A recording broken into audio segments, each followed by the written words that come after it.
श्री राम के पोते ने ललकारा पांडवों को। क्या सच में महाभारत में श्री राम के पोते ने हिस्सा लिया था? कौन था श्री राम का पोता जिसने पांडवों को महाभारत युद्ध में था ललकारा? तो चलिए वीडियो के लास्ट तक बने रहिए।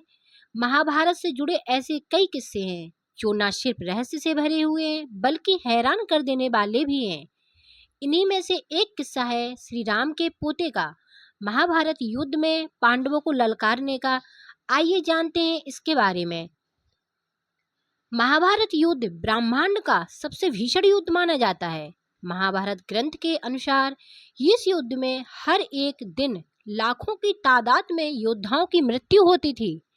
यह युद्ध इतना भयंकर था कि आज भी कुरुक्षेत्र की वह भूमि लाल बनी हुई है। ज्योतिषी एक्सपर्ट डॉक्टर राधाकांत वत्स का कहना है कि इस भूमि का लाल रंग उन अनगिनत योद्धाओं के लहू का प्रतीक है जो उस युद्ध में मारे गए थे। महाभारत से जुड़े ऐसे कई रहस्य हैं जो आज भी एक पहेली रूपी अंधेरी गुफा में कैद हैं। उन्हीं में से एक है वो रहस्य जो महाभारत में श्री राम के पोते के होने को बयां करता है। माना जाता है कि श्री राम के पोते ने महाभारत युद्ध में हिस्सा लिया था। हालांकि इस युद्ध में उन्होंने पांडवों की बजाय कौरवों का साथ दिया था। कहा यह भी जाता है कि श्री कृष्ण की प्रेरणा से ही पांडवों द्वारा उन्हीं के पूर्व अवतार यानी श्री राम के पोते का वध हुआ था। जब महाभारत युद्ध की घोषणा हुई तब कौरव और पांडवों ने क्यों बनवाया था केदारनाथ का मंदिर। अपनी अपनी सेना को सशक्त बनाने के कार्य में जुट गए और दुनिया भर के सभी राज्यों के राजाओं से सहायता की प्रार्थना की जाने लगी।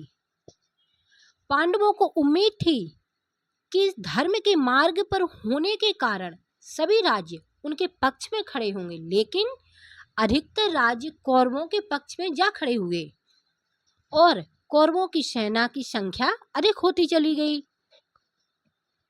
हैरानी की बात यह थी कि जब श्री राम की नगरी यानी अयोध्या का समर्थन भी कौरवों को मिला और पांडवों के हाथ कुछ नहीं आया। जिस समय यह युद्ध हुआ उस समय श्री राम के पोते अयोध्या नरेश थे। श्री राम के पोते बृहद्दल अत्यंत शक्तिशाली थे। बृहद्दल श्री राम के ज्येष्ठ पुत्र कुश की 32वीं पीढ़ी में जन्मे थे। महाभारत युद्ध के समय बृहद्दल की रघुकुल वंश के प्रतीक थे। बृहद्दल ने हर प्रकार की युद्ध विद्या में माहिर थे। बृहद्दल महाभारत युद्ध के सर्वश्रेष्ठ और सर्वशक्तिशाली योद्धाओं में से एक थे। महाभारत युद्ध में उन्होंने कौरवों का साथ और पांडवों को युद्ध की चुनौती दी थी। बृहद्दल अकेले ही पांडवों को परास्त करने का साहस रखते थे। बृहद्दल न सिर्फ शक्तिशाली सूर्यवंशी थे बल्कि वह धर्म परायण की मूरत भी थे। उन्होंने अपने जीवन में अपने वंशजों रघु, भागीरथ, हरिश्चंद्र और विष्णु अवतार श्री राम की भांति ही कई धार्मिक कार्य किए थे।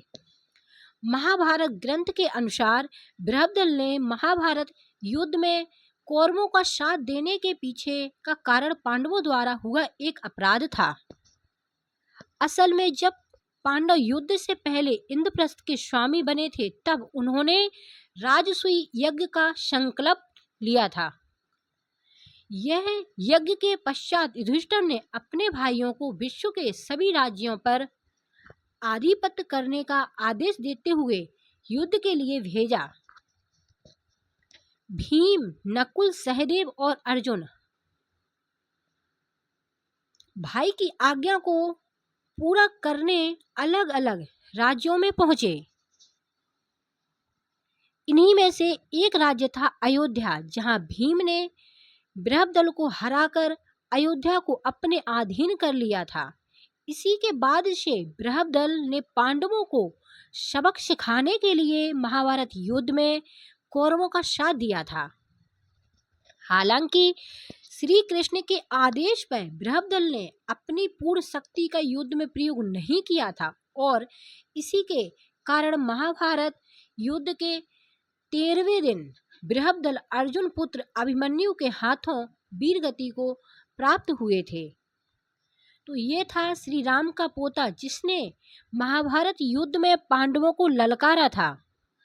अगर हमारी स्टोरी से जुड़े आपके कुछ सवाल हैं तो आप हमें आर्टिकल के नीचे दिए गए कमेंट बॉक्स में बताएं। हम आप तक सही जानकारी पहुंचाने का प्रयास करते रहेंगे। अगर आपको ये स्टोरी अच्छी लगी है तो इसे शेयर ज़रूर करें। ऐसी ही अन्य स्टोरीज पढ़ने के लिए जुड़े रहें आपकी अपने चैनल जय दिनेश से। Thanks for watching. जय श्री राम। राधे राधे।